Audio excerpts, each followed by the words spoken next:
Hello learners. I hope आप सभी लोग स्वस्थ और मस्त होंगे। आज इस वीडियो में हम लोग पढ़ने वाले हैं प्रोग्राम ऑफ एक्शन 1992 या संशोधित राष्ट्रीय शिक्षा नीति 1992। इसके पहले वीडियोस में हम लोगों ने जितने भी शिक्षा समिति हैं उन सबको कवर कर लिया है, चाहे वो स्वतंत्रता के पहले की जितने भी आयोग समितियां बनी थी या स्वतंत्रता के बाद की, जो सभी टीचिंग एग्जाम के साथ साथ केवीएस इंटरव्यू के लिए भी बहुत महत्वपूर्ण है, क्योंकि इन शिक्षा समितियों से आयोग से क्वेश्चन हर जगह बनता है, पूछा जा सकता है। इसलिए जिन लोगों ने वीडियो को नहीं देखा होगा वो लोग वीडियो को देख लेंगे और आज जो कुछ बचे हुए पार्ट है उसको हम लोग इस वीडियो में कवर कर लेंगे, जैसे programme of action 1992, NCT, NLM, Yashpal समिति, ये सब आज हम लोग इस वीडियो में कवर करेंगे। तो चलिए हम लोग चलते हैं अपने टॉपिक पर। सबसे पहले देखते हैं कि प्रोग्राम ऑफ एक्शन 1992 या फिर संशोधित राष्ट्रीय शिक्षा नीति क्या है, क्यों बनाई गई, इसके फीचर्स क्या थे, ये सब देखते हैं। तो क्या है संशोधित राष्ट्रीय शिक्षा नीति 1992?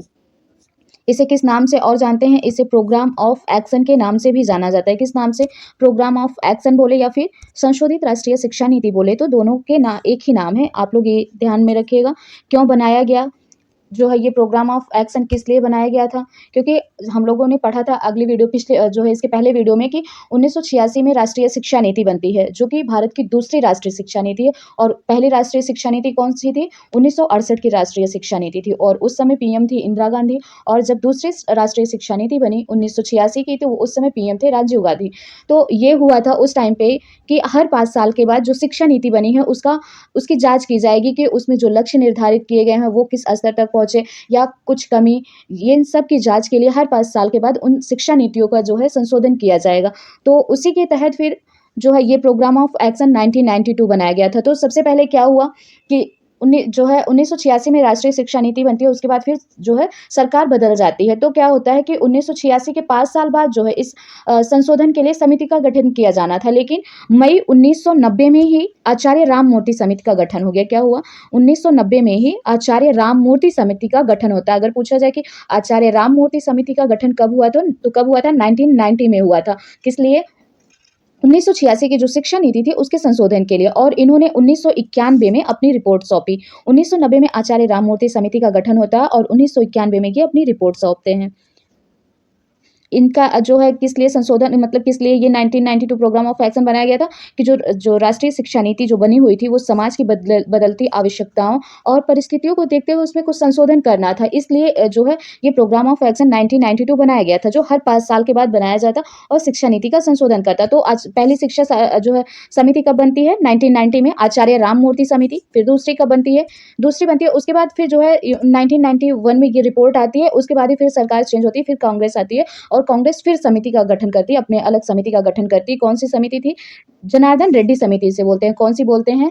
रेड्डी समिति बोलते हैं, जनार्दन रेड्डी समिति। ये कब गठित होती है? 1992 में। ये कौन थे? आंध्र प्रदेश के मुख्यमंत्री श्री एन जनार्दन रेड्डी की अध्यक्षता में एक समिति का गठन किया जाता है। पहली समिति 1990 में और दूसरी समिति 1992 में, ठीक। और ये दोनों समितियां मिल करके जो है 1986 की जो शिक्षा नीति थी उसका संशोधन करती है, उनमें संशोधन करती है और इन दोनों को मिला करके ही प्रोग्राम ऑफ एक्शन बनता है। प्रोग्राम ऑफ एक्शन 1992 ये 1990 की आचार्य राममूर्ति समिति जो थी और 1992 की जो रेड्डी समिति थी, इन दोनों को मिला करके प्रोग्राम ऑफ एक्शन बनाया जाता है, जो राष्ट्रीय शिक्षा नीति 1986 में संशोधन के लिए बनाया गया। तो ये हो गया कि प्रोग्राम ऑफ एक्शन कैसे बना और 1986 की शिक्षा नीति की जांच के लिए कौन कौन सी समितियां बनी। तो कौन कौन सी? 1990 में आचार्य राममूर्ति और 1992 में जनार्दन रेड्डी समिति बनती है। तो इसके जो है स्वरूप क्या थे, इसमें क्या नया ऐड किया गया, ये देखते हैं। बहुत ज़्यादा सुधार की आवश्यकता नहीं थी 1986 की जो शिक्षा नीति थी, लेकिन कुछ पॉइंट थे जो 1992 में संशोधित किए गए या जोड़े गए। तो वो कौन कौन से पॉइंट थे उसको देखते हैं हम लोग। पहला पॉइंट क्या था? पहला पॉइंट था कि पहले 1986 में क्या था कि 300 लोग वाले जिस क्षेत्र में 300 लोग हैं वहां पे प्राथमिक विद्यालय होगा, लेकिन 1992 में इसमें संशोधन करके 300 की जगह 200 कर दिया गया कि 200 लोग जहां पर हैं वहां पर एक प्राथमिक विद्यालय की स्थापना की जाएगी। ये तो पहला संशोधन हुआ। दूसरा क्या था? राष्ट्रीय शिक्षा नीति 1986 में 9 क्लास 9th और 10th की कक्षा को माध्यमिक शिक्षा माना गया था, लेकिन ये 1986 में था। फिर इसमें संशोधन करके 1992 में संशोधन करके क्या हुआ कि +2 मतलब 10th 9th 10th 11th 12 इन सारी कक्षाओं को माध्यमिक शिक्षा में शामिल किया गया। +2 को 1986 में 10th 9th 10th को माध्यमिक शिक्षा माना गया था और फिर 1992 में इसमें संशोधन करके 10th से लेकर के 12th तक की कक्षाओं को माध्यमिक शिक्षा में सम्मिलित कर दिया गया। ये दूसरा संशोधन हुआ, 1992 में किया गया। तीसरा संशोधन क्या था? तीसरा संशोधन था कि दूरस्थ शिक्षा के महत्व को देखते हुए क्या, दूरस्थ शिक्षा के महत्व को देखते हुए और उसका विस्तार प्रचार प्रसार करने के लिए प्रत्येक राज्य में एक मुक्त विश्वविद्यालय को एक ऐसा विद्यालय खोलने की योजना का निर्माण किया जाए।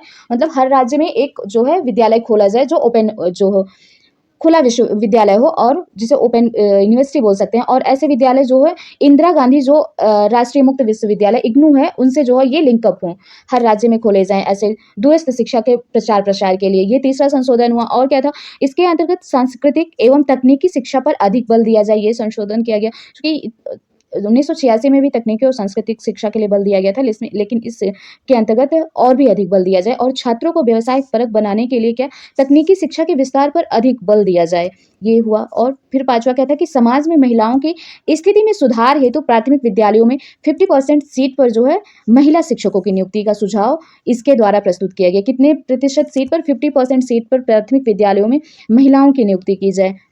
प्राथमिक विद्यालयों में विद्यालयी सुविधा बढ़ाई जाए, ये भी कहा गया। ऑपरेशन ब्लैक बोर्ड को ज्यादा व्यापक करके विद्यालय में 3 बड़े कमरे एवं 3 अध्यापक कराए जाएंगे। ये 1992 में संशोधन किया गया 1986 की राष्ट्रीय शिक्षा नीति में। 1986 में क्या कहा गया था ऑपरेशन ब्लैक बोर्ड के अंतर्गत कि 2 बड़े कमरे होंगे और 2 टीचर्स होने चाहिए और विद्यालय की जो आधारभूत सुविधाएं हैं वो होनी चाहिए। लेकिन 1992 में इसको बढ़ा करके 3 बड़े कमरे और 3 अध्यापक कर दिया गया। ये तो था ऑपरेशन ब्लैक बोर्ड के तहत। ऑपरेशन ब्लैक बोर्ड की स्थापना कब हुई थी? 1987 में। कब हुई थी? 1987 में।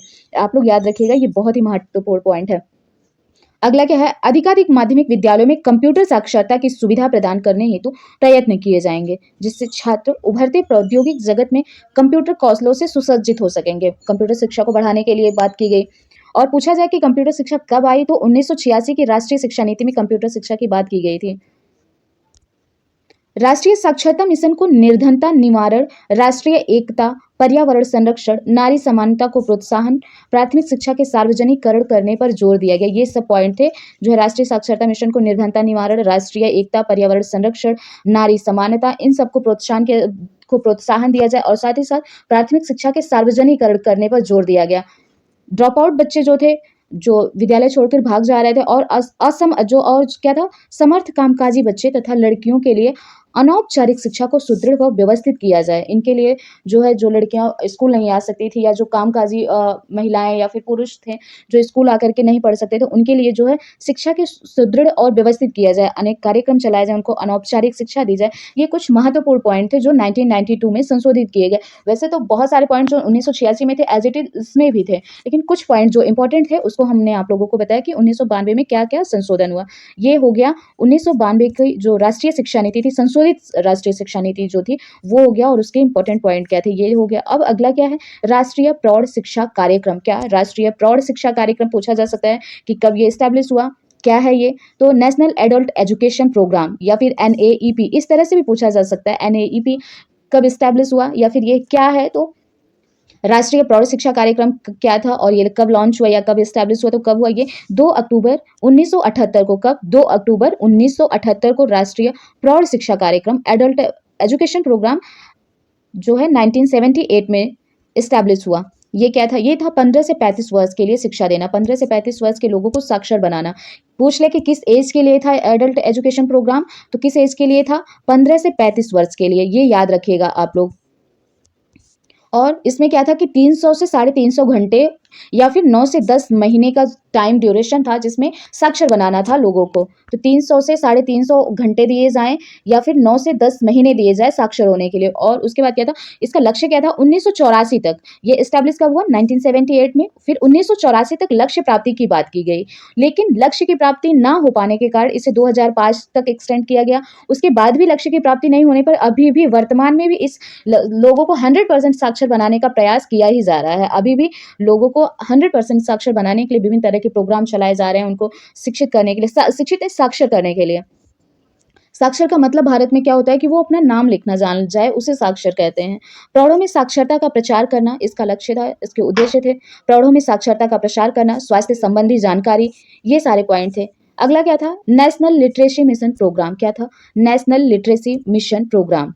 हम लोगों ने देख लिया एडल्ट एजुकेशन प्रोग्राम। इसके बाद देखते हैं राष्ट्रीय साक्षरता मिशन, ये कब इस्टेब्लिश हुआ?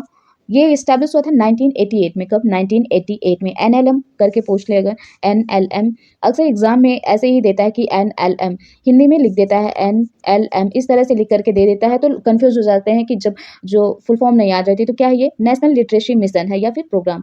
तो ये इस्टेब्लिश हुआ 1988 में। कब? 5 मई 1988 को ये इस्टेब्लिश हुआ। और उस समय पीएम कौन थे? उस समय पीएम थे राजीव गांधी। कौन थे? राजीव गांधी। उद्देश्य क्या था इसका, लिटरेसी मिशन का, कि 2007 तक, कब तक? 2007 तक साक्षरता का 75% न्यूनतम स्तर जो है उसको प्राप्त करना। कब तक? 2007 तक 75% साक्षरता का जो न्यूनतम स्तर है उसको प्राप्त किया जाए और 15 से 35 वर्ष के 80 मिलियन लोगों को शिक्षित करना लक्ष्य था। और इसका स्लोगन क्या था? ये बहुत इंपॉर्टेंट है। इसका स्लोगन था अभी नहीं तो कब। क्या स्लोगन था? अभी नहीं तो कब। ये नेशनल लिटरेसी मिशन जो था, नेशनल लिटरेसी मिशन, साक्षरता मिशन का ये जो है लोगो था, मिशन स्लोगन था कि अभी नहीं तो कब। और क्या थे इसके इंपॉर्टेंट पॉइंट? इसके इंपॉर्टेंट पॉइंट थे कि 16 जनवरी 1989 में राष्ट्रीय साक्षरता मिशन की स्थापना के बाद, ये स्टैब्लिश कब हुआ था? 1988 में, हम लोगों ने ऊपर देखा।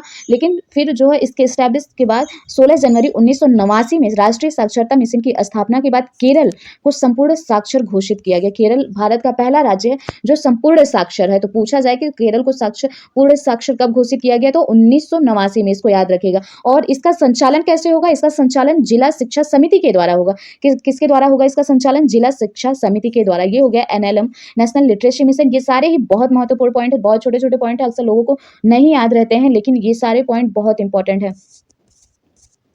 इसके बाद क्या है? यशपाल समिति। यशपाल समिति से तो बहुत सारे लोग परिचित होंगे। यशपाल समिति क्या थी, क्यों बनाई गई? तो यशपाल समिति सबसे पहले कब आई? तो 1992-93 में आई थी। इसको याद रखिएगा, कब आई? 1992-93 में यशपाल समिति आई थी।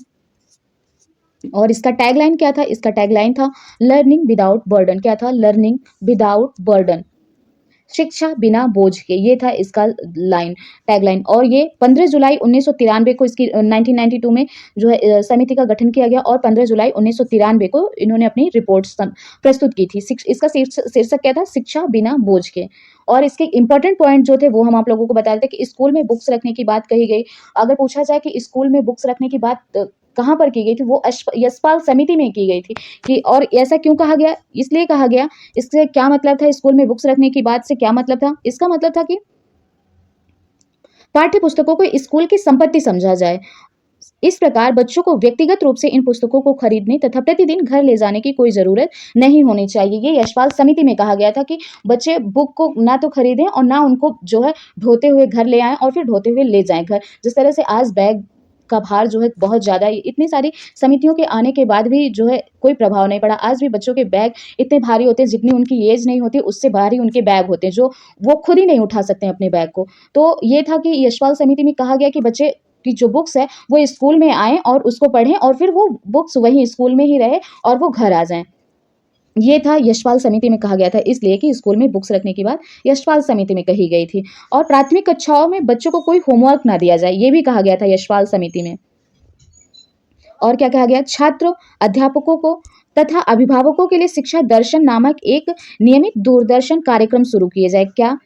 शिक्षा दर्शन नामक एक नियमित दूरदर्शन कार्यक्रम शुरू किए जाएं। बहुत इंपॉर्टेंट पॉइंट है, याद रखिएगा कि शिक्षा दर्शन नामक एक दूरदर्शन कार्यक्रम कहाँ स्टार्ट हुआ, कब से स्टार्ट हुए, तो किस समिति में इसकी बात की गई? तो यशपाल समिति में बात की गई थी। और क्या कहा गया? प्राथमिक कक्षा में बस्ते का भार 4 किलोग्राम से अधिक नहीं होना चाहिए, ये था। और इसका एक इंपॉर्टेंट लाइन है, ये पूछ लेता है एज इट इज कि बच्चों के लिए स्कूली बस्ते के बोझ से ज्यादा बुरा है ना समझ पाने का बोझ।